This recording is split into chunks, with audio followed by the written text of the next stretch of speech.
नमस्कार, हल्ला बोल टीवी देख रहे हैं आप। मैं हूं आपके साथ प्रियंका रॉय।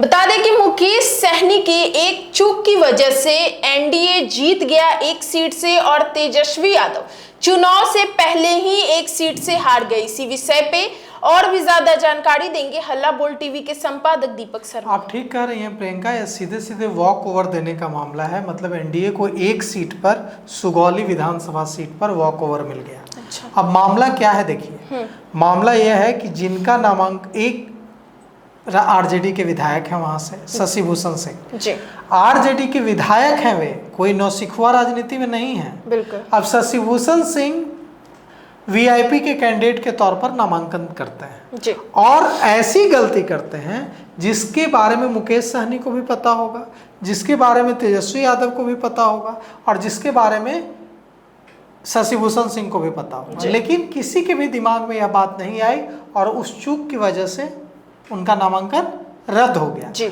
अब यह सीट तो गई, एक सीट पर जैसे सीमा सिंह जो भोजपुरी की जिन्हें आइटम गर्ल कहा जाता है, उनका नामांकन रद्द हुआ था, तो सब लोग कह रहे थे एक सीट पर तो चुनाव से पहले ही एनडीए हार गया, महागठबंधन को लीड मिल गई जी, जनसुराज को वहां लीड मिल गई। लेकिन अब यह जो सीट है सुगौली सीट, इसमें चुनाव से पहले ही एक सीट तो तेजस्वी यादव की महागठबंधन की चली गई जी, वीआईपी की चली गई जी। अब चूक क्या हुई है, सोचिए विधायक रहे हैं शशि भूषण सिंह, मुकेश सहनी इतने दिनों से पार्टी चला रहे हैं, लेकिन यहां पर चूक कर गए कि जब आरजेडी जैसी कोई पार्टी, यानी कि बड़ी पार्टी, मान्यता प्राप्त पार्टी जी, का कोई कैंडिडेट जब नामांकन करने जाता है तो उसको एक ही प्रस्तावक की जरूरत होती है।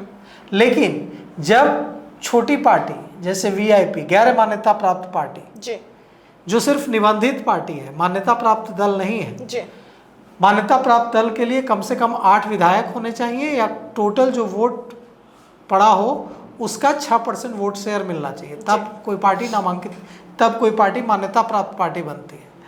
तो वीआईपी तो मान्यता प्राप्त पार्टी नहीं है जी।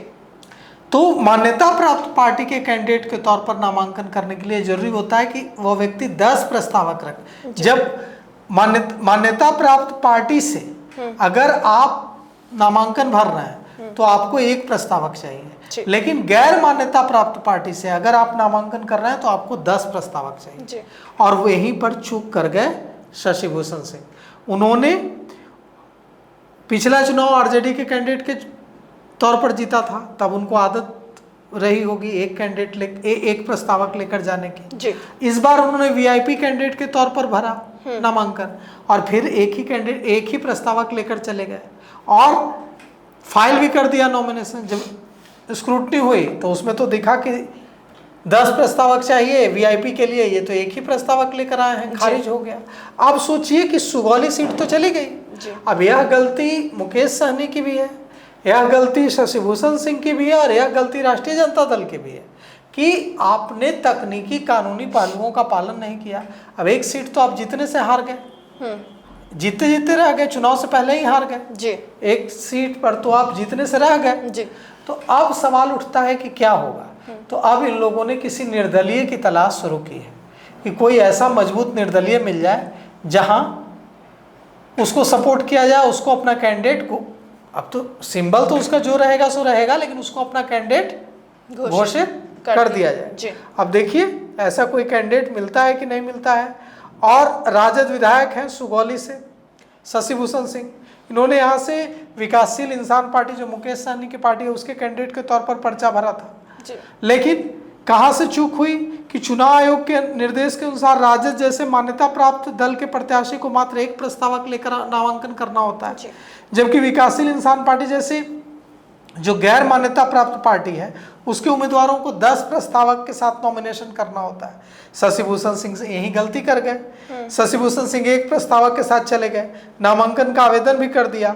जब नामांकन पत्रों की जांच हुई तो प्रस्तावकों की संख्या पूरी नहीं होने के आधार पर उनके नॉमिनेशन को रद्द कर दिया।